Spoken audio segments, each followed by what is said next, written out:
Apakah dunia ini benar-benar adil? Pada dasarnya, kita hidup dalam sebuah kubah informasi yang dibangun orang lain, di mana keadilan sebenarnya adalah lelucon terbesar dalam dunia ini.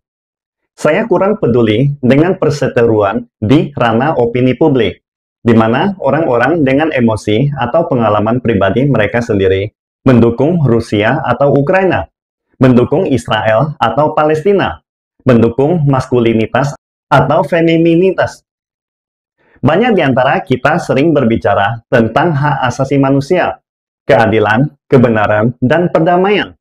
Tetapi sebenarnya kita tidak benar-benar memahami bagaimana dunia ini beroperasi. Perlu diketahui, 92% informasi yang disebarkan di dunia adalah menggunakan bahasa Inggris, sedangkan sisanya dalam bahasa Perancis, Spanyol, Italia, Jerman, dan lainnya.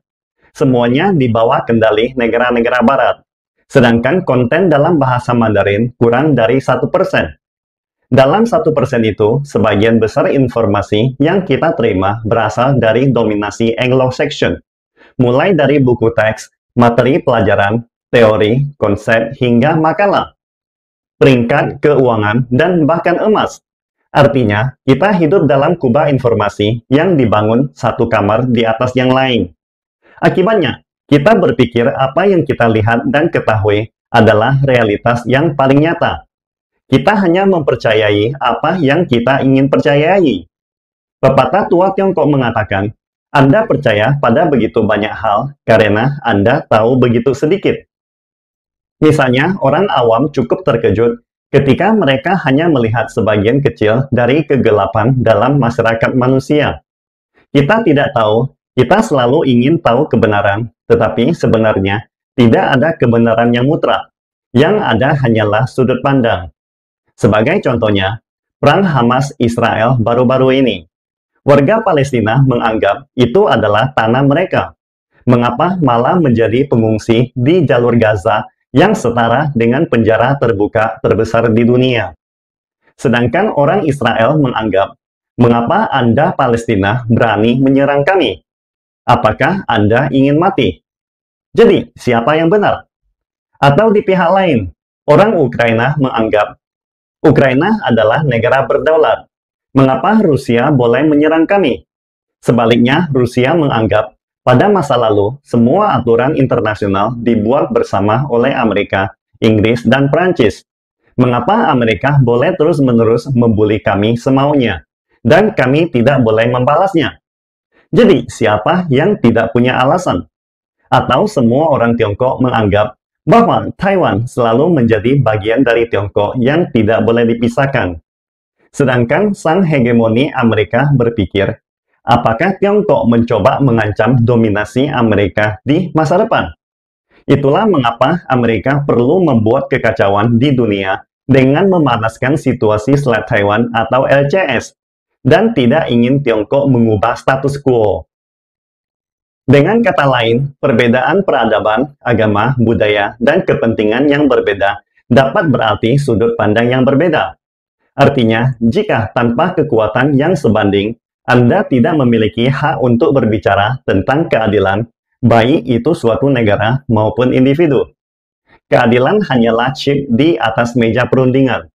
Orang Anglo-Saxon bisa saja memusnahkan semua penduduk asli Amerika dan merampas tanah dan kekayaan mereka dengan terang-terangan, memulai perang, melakukan uji nuklir di seluruh dunia, dan kemudian dengan santai memakai kedok berbicara tentang keadilan dan kebenaran.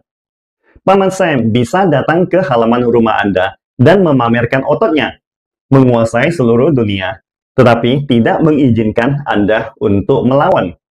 Atau orang Israel dapat membantai orang Palestina sembarangan, dapat memblokir Gaza, tetapi tidak mengizinkan orang Palestina melawan.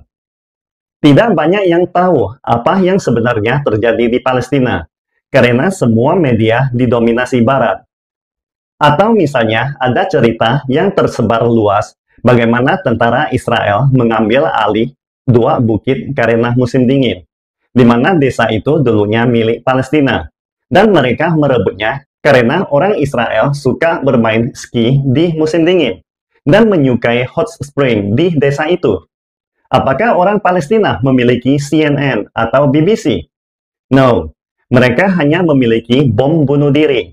Jadi, sebelum kita memahami semuanya, beranikah kita mengatakan bahwa kita mengetahui segalanya? Saya juga sangat mengecam pembantaian oleh Hamas terhadap warga Yahudi yang tidak bersalah di festival musik Israel. Itu adalah tindakan yang kejam dan harus dikecam. Tetapi, orang Palestina dibunuh setiap hari. Siapa yang melihat berita ini?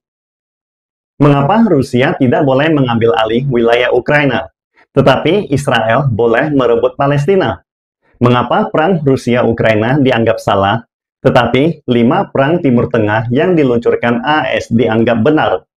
Mengapa pada saat itu orang Yahudi memiliki 56% tanah yang diberikan oleh PBB, meskipun hanya menduduki 6% tanah dengan sepertiga populasi? Sedangkan orang Arab atau Palestina yang menduduki 94% tanah dan memiliki 2/3 populasi hanya mendapatkan 44% tanah. Mengapa selama bertahun-tahun Israel terus mengambil alih tanah orang Palestina? Dianggap adil. Jadi, dengan kata lain, tidak pernah ada yang namanya keadilan atau kebenaran yang mutlak di dunia ini. Atau tahukah Anda mengapa harga emas yang Anda beli mahal seperti ini? Karena negara barat telah menggunakan leverage atau dana pinjaman 10.000 kali lipat untuk mendominasi harga emas. Apakah ini termasuk adil? Banyak dari kita sangat mendukung tatanan internasional saat ini, menganggapnya adil dan wajar, dan merasa aman seperti berada dalam kubah informasi yang besar. Akan tetapi, sebagian besar dari kita tidak benar-benar tahu apa yang terjadi di dunia ini. Mengapa? Karena kita terlindungi dengan baik. Namun, kita kurang memahami dari mana perdamaian itu berasal. Perdamaian adalah hasil perjuangan yang dibangun dengan darah oleh para pahlawan kita di masa lalu. Jadi, saya berharap teman-teman di channel ini harus jelas dengan pemikiran Anda.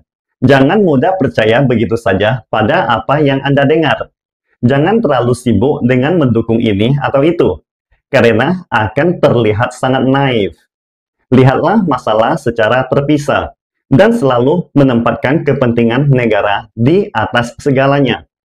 Saya pikir pertanyaan bos Tesla, Elon Musk, tentang perang Hamas-Israel saat ini layak dipikirkan. Dari mana asalnya kebencian? Dan bagaimana kita harus menghadapinya? Anda harus menjadi lebih kuat daripada orang yang membenci Anda. Sangat kuat dan jauh lebih kuat sampai mereka tidak dapat menghancurkan Anda. Lalu kemudian mengampuni mereka. Jadi, jangan terlalu cepat menghakimi konflik dan kompleksitas dunia. Pada saat Anda belum memahami hal yang sebenarnya, jangan mudah mendukung seseorang atau suatu negara. Jangan melukai negara kita sendiri. Sebaliknya, jadilah bagian dari usaha untuk membuatnya lebih baik dan lebih kuat. Karena dunia ini memang tidak pernah adil. Perlu diketahui, Anda tidak hidup dalam era damai. Anda hanya hidup dalam negara damai. Negara ini mungkin tidak sempurna, masih banyak yang perlu diperbaiki. Tetapi setidaknya Anda masih bisa berkomentar dan masih bisa didengar. Pastikan Anda subscribe dan follow akun ini supaya senantiasa mendapatkan info terbaru tentang teknologi terkini AI berkaitan. Salam Indonesia Maju!